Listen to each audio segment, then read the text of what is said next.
Alors bonjour les amis, dans une nouvelle vidéo dans notre chaîne YouTube. Si vous aimez la vidéo, n'oubliez pas à nous abonner pour que vous bénéficiez de plus de vidéos éducatives.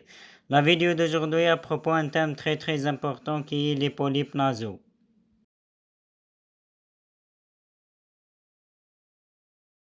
Un polype nasal est un amas de cellules épithéliales qui forment une petite bosse ou une prolifération de tissus le long de la muqueuse de la cavité nasale, à l'intérieur du nez. La cavité nasale est composée de trois régions. Le premier est le vestibule nasal, qui est la zone située juste à l'intérieur des narines.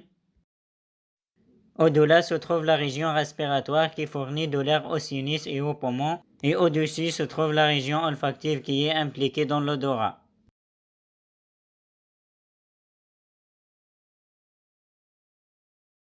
La région respiratoire est tapissée de cellules épithéliales qui créent des muqueuses pour humidifier l'air et piéger les agents pathogènes.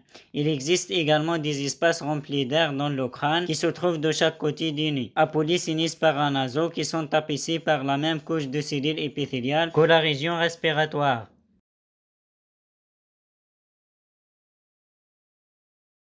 Les sinus paranasaux sont nommés d'après les os qui abritent le sinus, le sphénoïde situé à côté des yeux, l'ethmoïde entre les yeux, le frontal au-dessus des yeux derrière le front et le maxillaire derrière les yeux et sous les yeux.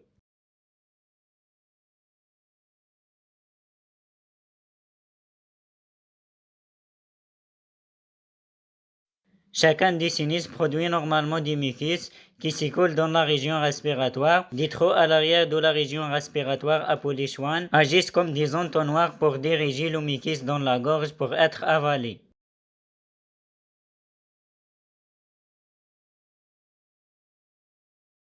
Les polypes nasaux se développent lorsque les cellules épithéliales qui tapissent la région respiratoire prolifèrent, un processus appelé hyperplasie. La plupart du temps, un ou plusieurs polypes nasaux se forment dans le sinus maxillaire ou ethmoïdal.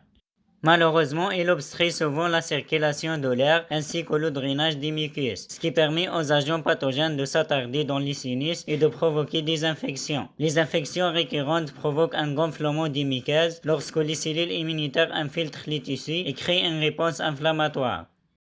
Le gonflement aggrave encore l'obstruction des voies respiratoires et le drainage du muqueuse. La raison pour laquelle les cellules épithéliales commencent à se transformer en polypes n'est pas tout à fait claire, mais elles sont associées à des allergies saisonnières, à des exacerbations fréquentes de l'asthme et à une sinusite chronique.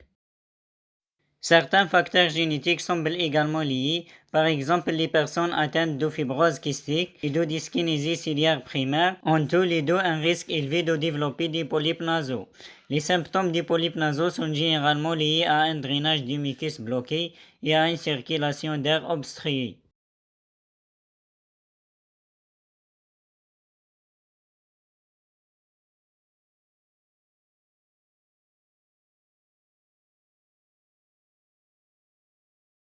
Au fur et à mesure que les polypes se développent, il obstrue les schwanns à proximité et bloque le drainage du mucus des sinus. Cela peut laisser des sinus pleins de sécrétions qui s'infectent, provoquant des accès de fièvre et des maux de tête lorsque cela se développe. Un flux d'air obstrué peut empêcher l'air d'atteindre la région olfactive et diminuer le sens de l'odorat.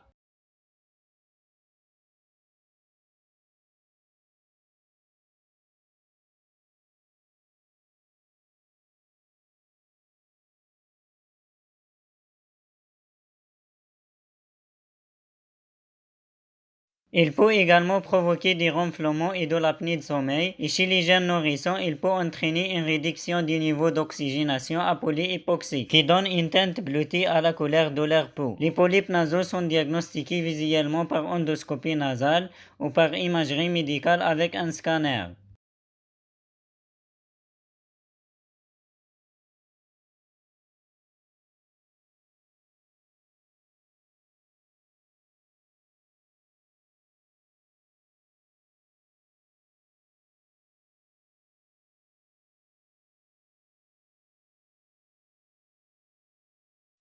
Le diagnostic est souvent posé après que les symptômes cliniques deviennent problématiques, mais des modifications de la muqueuse respiratoire peuvent être détectées même en leur absence. Le traitement des polypes consiste à les réduire à l'aide de stéroïdes, généralement sous la forme d'un spray nasal. Les stéroïdes agissent pour diminuer l'inflammation et le gonflement du polype. Mais certains polypes ne répondent pas aux stéroïdes. Cela a tendance à se produire lorsqu'il y a des niveaux élevés d'éosinophiles, un type spécialisé de cellules immunitaires. Dans ces cas, une chirurgie endoscopique du sinus peut être nécessaire pour les découper. Malheureusement, comme les causes sous-jacentes des polypes sont souvent des affections chroniques, telles que les allergies et l'asthme, les polypes réapparaissent souvent, de sorte que des traitements répétés sont généralement nécessaires. Alors, pour résumer rapidement, les polypes nasaux se forment à la suite d'une hyperplasie des cellules épithéliales qui tapissent la région respiratoire, en particulier dans les sinus maxillaires et ethmoïdaux.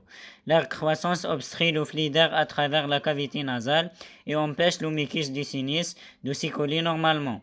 Ils sont traités avec des stéroïdes ou parfois par chirurgie, mais ont une forte probabilité de récidive. Et c'est tout pour la vidéo d'aujourd'hui. Au revoir dans les nouvelles vidéos.